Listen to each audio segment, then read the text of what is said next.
applicants, and also to review the timeline. So I'm going to turn it over to Delia to talk about the timeline for this RFA and the deadlines. They're also listed in the RFA instruction document, the RFA document itself, but we wanted to make sure we go over them today. So Delia, if you would mind going over these, the schedule. Okay, thank you. And I'm sorry about the confusion on the two different meetings, but we're all together, so we're fine. Okay, so as y'all know, we started with the RFA issue that was posted, and we did notify everybody on 5/19 about that it was on our website. And then we're having our meeting today to explain the applications, and that's what we're there right now. And then we'll have the letter of intent due on 6/6 by 4 o'clock here in our office, and it's supposed to be sent to myself and to Jennifer. Any deadline questions on what you're doing, if you have any questions, please email them to us, to myself and Jennifer and Andrew, and we will be compiling an answer question file. So in case there's other questions, and then they will be posted by the 20th, by June 20th. So in case you have the same questions, they'll be answered by June the 20th between all three staff. This is a very important date, July 7th. Applications are due by 4 o'clock.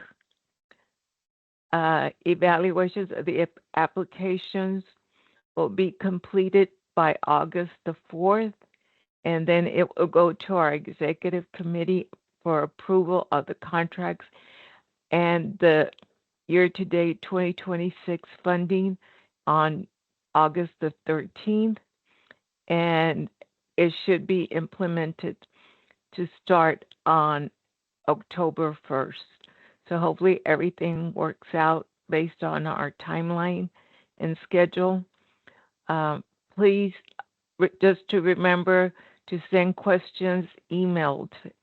Don't call us, just email them. That way we'll have them all recorded as well. Thank you, Jennifer. Thank you, Delia. When we get the emailed questions regarding the RFA application and rate setting documents, if you have those, we will compile those questions and then post them onto the website where you downloaded the RFA documents. The questions and answers will be posted to the same place. And we should have those posted by 5 p.m. on the 20th of June. So you'll be able to, many of y'all probably will have all the same questions, maybe not, but we'll post all the questions in related to this application process on our website. And please be sure to get us those questions no later than the 13th at 4 o'clock. That's really important. We have to have the time internally to be able to answer those in a format that we can put up on the web for you guys. And we definitely we've gotten a couple of letters of intent already, but if you are intending to apply for the funding, we need those letters of intent no later than 4 o'clock on the 6th. Okay, and in the RFA instructions, it tells you who to email this information to. It's very well identified for you. So I did want to go over the RFA instructions real quick. I'm going to pull those up.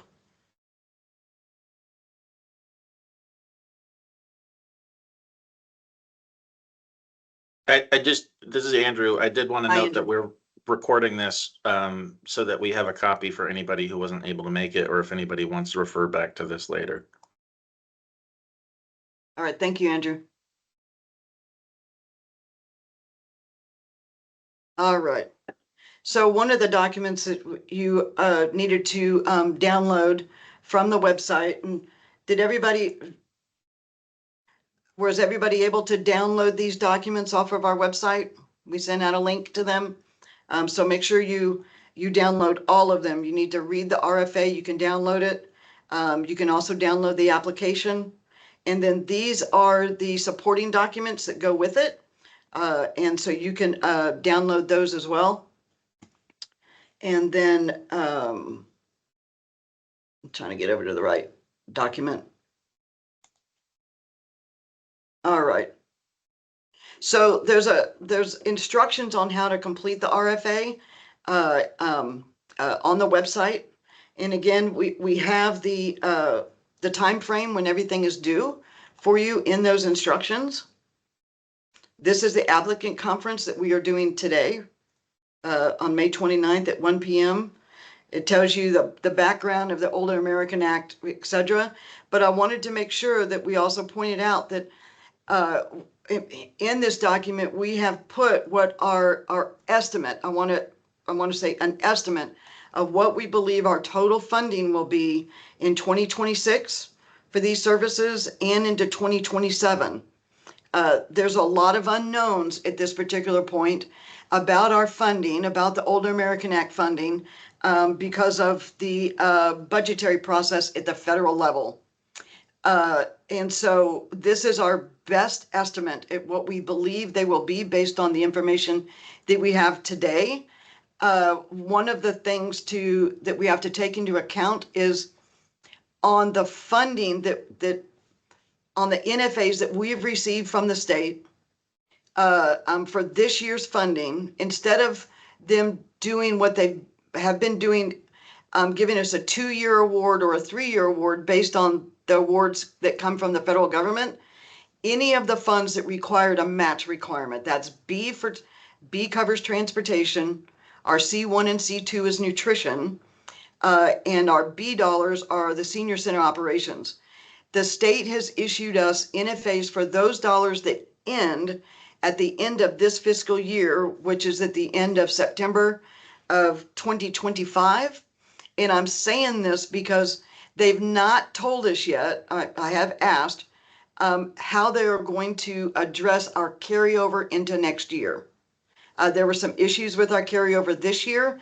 They've not told us how they're going to do that going into next year. So the figures you're seeing in the RFA document are our best estimates of what we believe we might have based on the information that we have today. It may change, but it's a pretty solid estimate.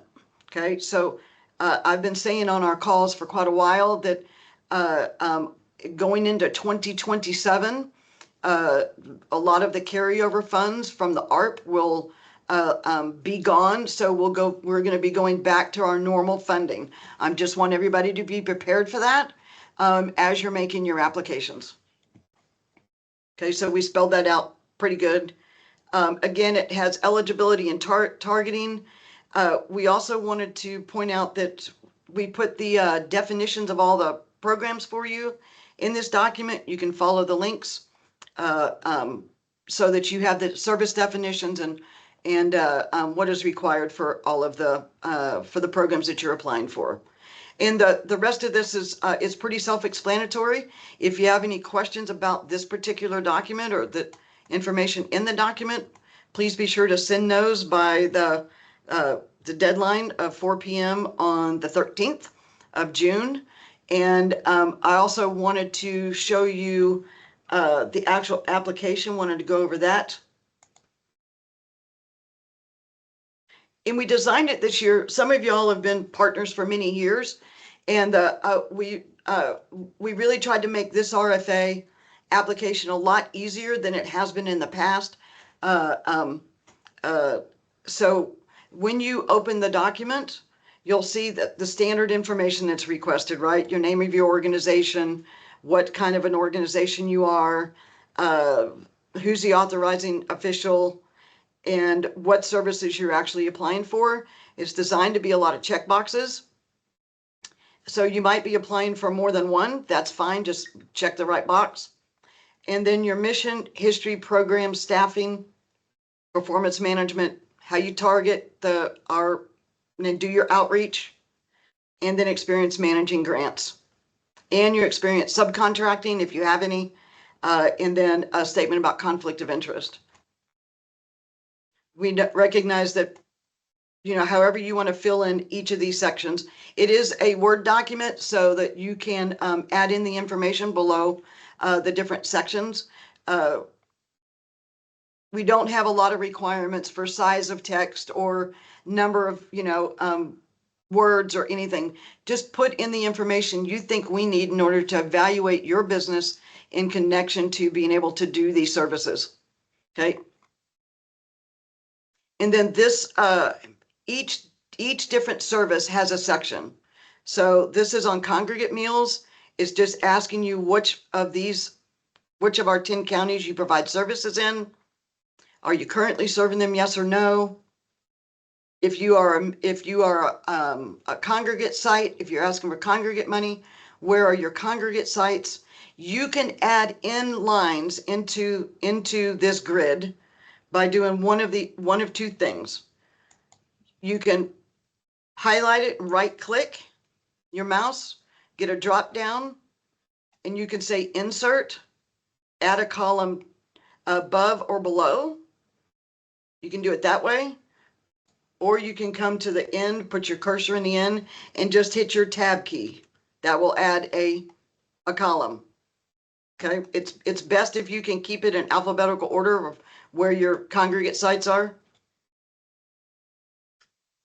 So all of the boxes that look like this, all of where you can insert data, you have the ability, that's why we left it in Word to make it easy so that you can add in information really easy into this document. Okay, so again, to add in a line, you can highlight it, right click your mouse, get a drop down, go to insert above or below, and that'll add a line, or put your cursor in the last, hit your tab key, and it adds a line. Okay, and then you can keep tabbing over and keep adding lines. It's up to you. Okay, and then how many clients you are serving in 2024? How many actual clients did you serve in 2024? And then average meals per person per week. It's pretty self-explanatory. Okay, then other funding sources. What other income does your organization get that supports the program that you are applying for funding for? Okay, so your program income, if you get county money, if you get city money, if you have any other entities like United Way or TDA meals and any other funding sources. We need for you to, at minimal, answer the program income. And then what are your cash reserves and cash flow? And then how do you do quality assessment and improvement? And you need to answer these 3 questions. So each section for the programs are designed in the same fashion. Okay, so this was all for congregate. You'll see that home delivered is the same thing in the same format. And it asks for the same questions. Other funding. That needed to have a space there. Sorry about that. Again, the same questions. Cash reserves and then quality assessment and improvement. And then transportation. Again, what counties you're serving. Are you serving them now or are you planning on serving them later? How many clients? Average number of trips per person per week. What counties? Other funding sources. If you're applying for transportation, do you get 5310 funding, 5311, 5307? So any funding sources that help support the program of transportation, we need to know. And then cash reserves, quality assessment and improvement. That is the entire application. Okay, so we're hoping that this application is much easier than what we've required in the past.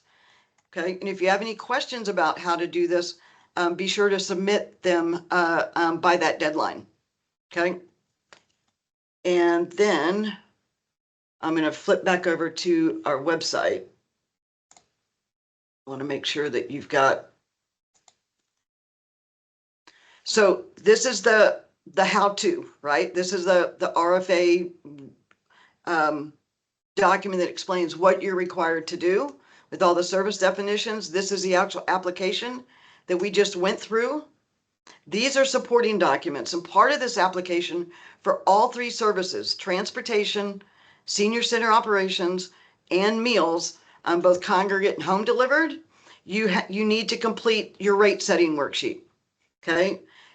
There are rate setting instructions. This particular one I'm showing on the screen is an instruction sheet that comes from our AAA that explains some of in the cells of the Excel document what some of the formulas are and formulas that you need to insert. It's pretty explanatory. If you did the rate setting last year, it will look very familiar. There are very few changes from last year. Okay, we did increase the amount of inflation. Okay, we adjusted the inflation amount on this particular document for this period. This gives you the cost areas so that when you are filling out your budgets, this gives you the different cost areas where you can put your expenses and under what category, where they fit, basically. Okay.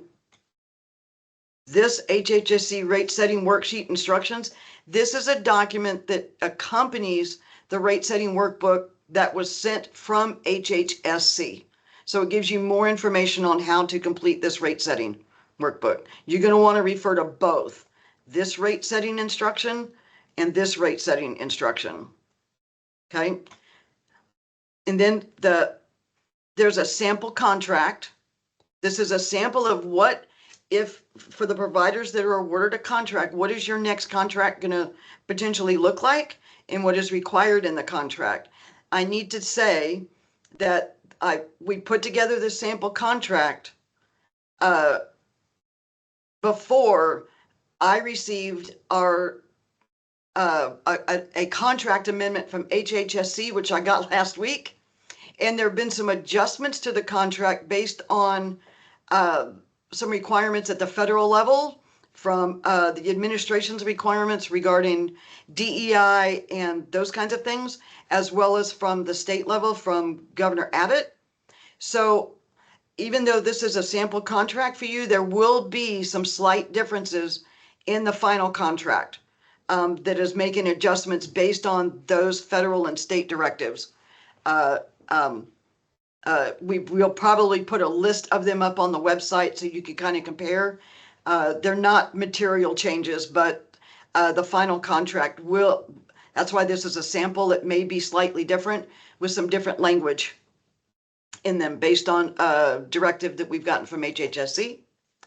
And then this is an example of all the certifications that are required for any entity that signs a contract to provide services on the AAA CAPCOG for our programs and to do the work on behalf of the Older American Act as a provider and a subrecipient of the AAA. So those are all the documents that you need, all right here. And this is also where we will post the questions, the answers to the questions that are submitted, okay, by that deadline.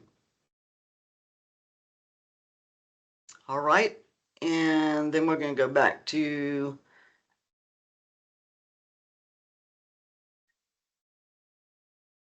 all right. So if you have any questions about applying for the, submitting in the application on deadlines, we can open it up and answer those today. But any questions regarding the documents or technical assistance regarding the information in the documents, that needs to come to us in the in a list of questions so that we can answer them collectively for everybody. But if there are any questions about where you find the documents, where you can find the instructions and the deadlines, I would love to open it up and be able to see or be able to answer whatever questions you might have. I've got Andrew on the call as well as Delia.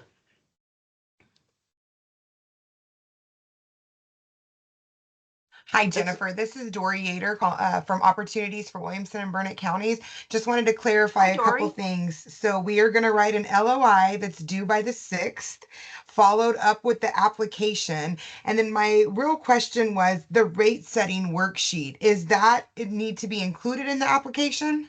Yes. Okay. Yes. The application and the rate setting need to be submitted at the same time. Wonderful. Thank you. You're very welcome. Does anybody else have any questions? I really hope that you find that the application process has really been simplified for this Jennifer, year. this is Kelly. Can we just Hi, take Kelly. the pages out? Hey, how are you doing? Can I'm we good. just take the pages out for the transportation funding since we're not applying? We just take those pages out and don't submit anything with those. Right. All you have to do, Kelly, is just answer the questions related to transportation. And my suggestion is under for the nutrition and for senior center ops, just put not applying for NA or something like that. Okay, we're applying for meals on the congregate, home delivered, and senior center. I can't hear you, Kelly. You can't hear me? Okay, I don't know what's going on with I had a hard time hearing y'all. There you go. Can you hear me now? I can hear you now. Can I just take the transportation pages out because we're not applying for transportation? Are you talking about taking them out from the application or out of the rate setting? We don't do transportation. So can I just take those pages out or just leave them in the application? Leave them in the application, just submit it whole. Just put Okay, not gotcha. applying for nutrition or NA on whichever ones you are not applying for. It's fine. Yeah, we're applying for everything but transportation. Right. In the front of the application, it asks you what services you're applying for in some check boxes. Just mark the ones you're applying and keep the application whole. Does that answer your question? Oh. Yes. Yes, it does. Perfect. Thank you. Gina, I think you had your hand up. Yeah, I have a quick question. Gina from GoGo here, transportation. Gina. Hi, we will be responding to the transportation piece. If we have technical questions, should we save that for the submissions, or did you want me to ask now? Probably best to submit. It's best to submit Okay. With those at the time of the questions, if there are technical questions related to the documents. Nope, I don't have any to the documents. Thank you. Okay.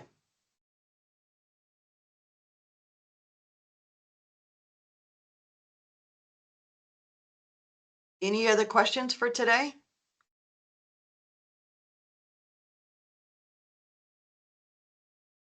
All right. Amazing. Amazing.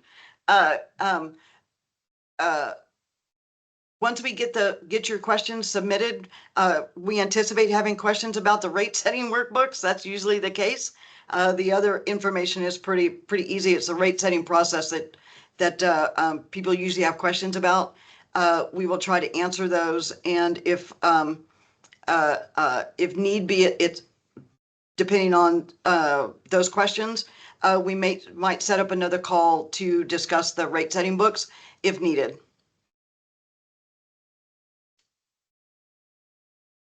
Thank you, everybody. I look forward to getting your letters of intent and working through this process with each of y'all and continuing our long-term partnerships for some and maybe developing new partnerships with others. Thank you, Jennifer, for having us today. All right. Bye, everybody. Bye. Thank you. Bye. Bye. Bye. Bye. Bye.